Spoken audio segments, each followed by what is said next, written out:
Bisa masalul qaumin ladzina kazzabu bi ayatillah. Allah berfirman, amatlah buruk perumpamaan kaum yang mendustakan ayat-ayat Allah itu. Maka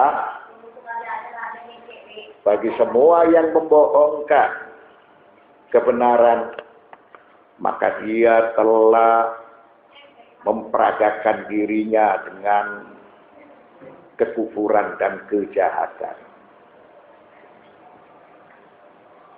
Jadi bagi orang yang membohongkan al-haq, maka berarti orang tersebut telah memperagakan dirinya ala kufriha wa fasadiha. Dia telah kufur dan dia telah berbuat kejahatan. Wa jaza likulli insanin an yuqal an yaqula lahu qubhan laka wa tarha. Serta boleh bagi siapapun mengucapkan kepada orang yang membohongkan kebenaran setelah dia memperagakan dirinya dengan kekufuran dan kejahatan, qubhan laka wa tarha, keburukan dan petaka bagimu. Wala yahdi wallahu la yahdil qaumal zalimin. Dan Allah tiada memberi petunjuk kepada kaum yang zalim. Wa kaifa yahtaduna wa qad rana al-dhalalu ala qulubihim. Maka bagaimana mereka memperoleh petunjuk sedangkan hati mereka telah berkarat. Oleh karena itu Allah berfirman, wallahu la yahdil qaumal zalimin. Dan Allah tiada memberi petunjuk kepada kaum yang zalim. Qul ya ayyuhalladzina hadu in za'amtum annakum awliya'u lillahi min dunin nasi fatamannawul mauta in kuntum sadiqin wa la yatamannawnahu abadan bima qaddamat aydihim wallahu alimun bil zalimin.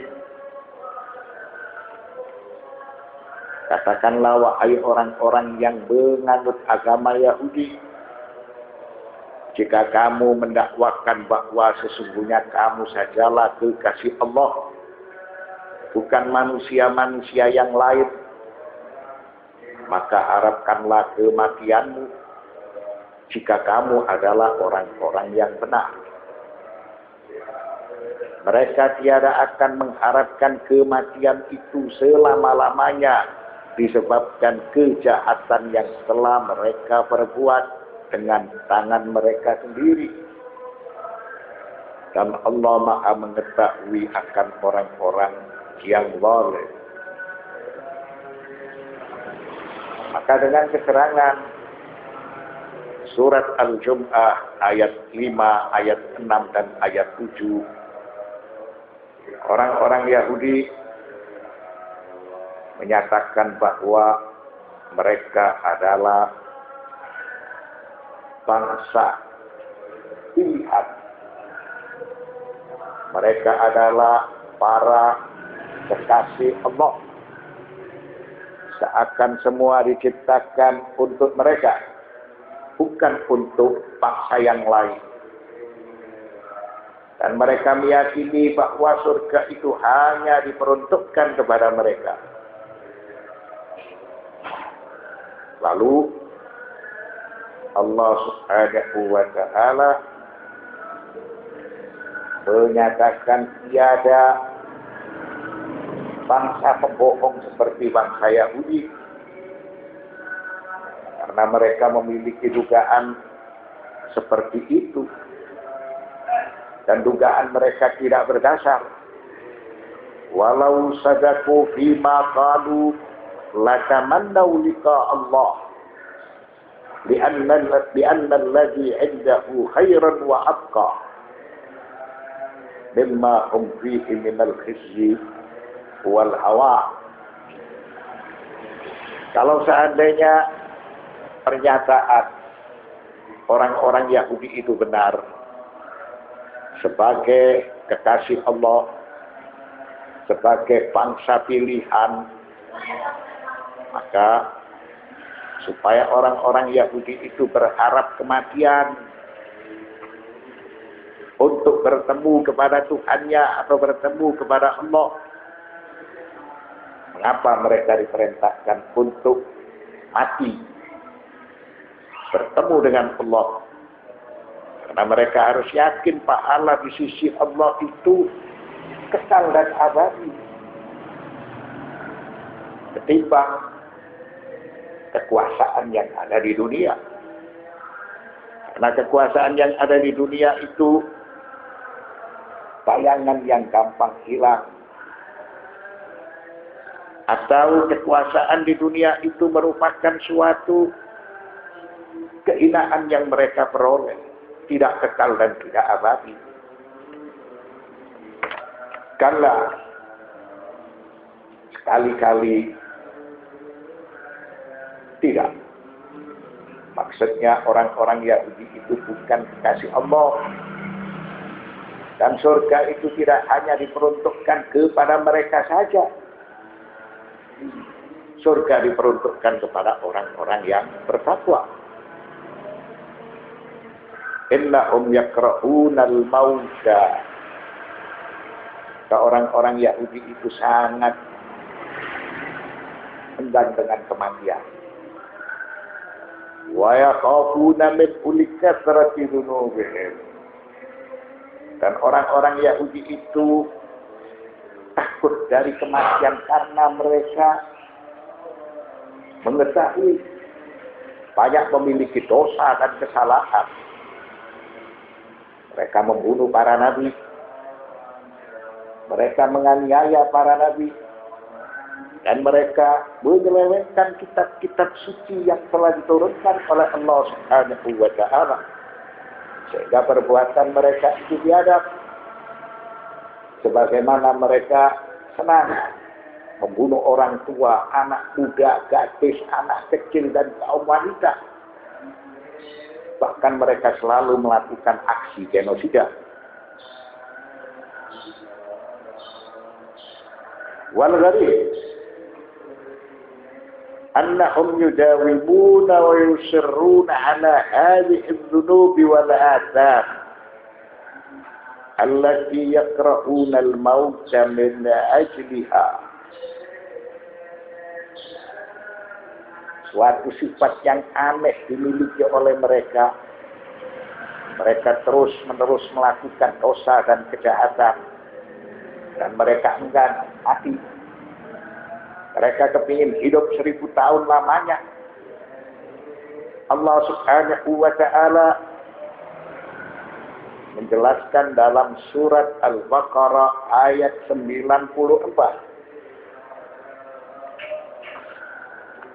Qul in kanat lakumud darul akhiratu 'indallahi khalisatan min dunin nasi fatamannawul mauta in kuntum shadiqin. Katakanlah jika kamu menganggap bahwa kampung akhirat atau surga itu khusus untukmu di sisi Allah, tidak untuk yang lain. Karena mereka meyakini surga itu hanya diperuntukkan kepada mereka. Maka mintalah kematianmu jika kamu memang benar. Ayat ini mengungkapkan kebohongan orang-orang Yahudi. Karena orang-orang Yahudi itu menganggap bahwa surga itu sebagai milik mereka. Surga itu bukan milik bangsa yang lain. Dan tentunya bagi orang yang percaya surga itu sebagai miliknya, tentunya dia harus rindu kepada surga. Dan dia tidak ingin berlama-lama hidup di alam dunia yang mana dalam Taurat disebutkan inna awliya Allah yatamannawna al-mauta. Dalam Taurat dipaparkan bahwa para kekasih Allah, mereka itu merindukan kematian. Tapi orang-orang Yahudi bilang seperti itu. Karena mereka memahami, mereka itu selalu terus-menerus melakukan kejahatan dan terus-menerus melakukan perbuatan dosa. Oleh karena itu mereka enggan dari kematian. Qul innal mauta alladhi tafirruna minhu fa innahu mulaqikum thumma turadduna ila alimil ghaibi wasyahadah. Katakanlah, sesungguhnya kematian yang kamu lari daripadanya, maka sesungguhnya kematian itu akan menemui kamu. Kemudian kamu akan dikembalikan kepada Allah,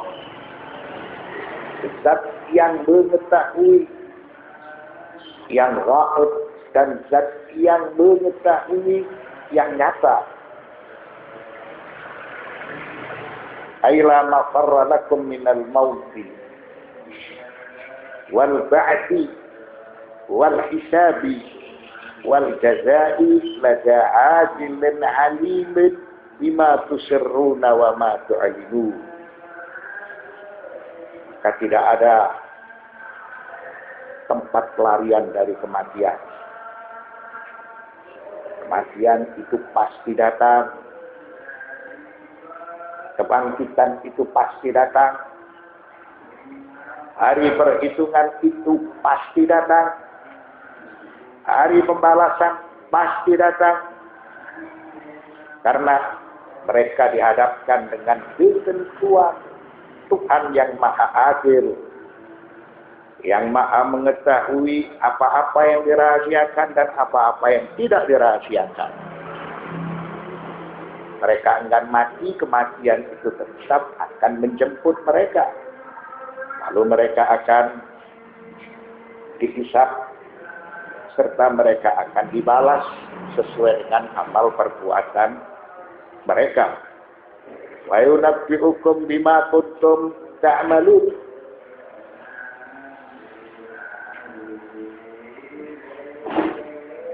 Lalu dia beritakan kepadamu apa yang telah kamu kerjakan. Maka semua yang telah dikerjakan di alam dunia akan dipaparkan. Karena mereka dahulu kala menyelewengkan kitab-kitab suci yang telah diturunkan oleh Allah Subhanahu wa Ta'ala. Dan itu merupakan suatu perbuatan jahat, perbuatan dosa, perbuatan yang tidak akan pernah diampuni oleh Allah Subhanahu wa Ta'ala. Wa yujazikum bi'adzabil jahimil 'alim.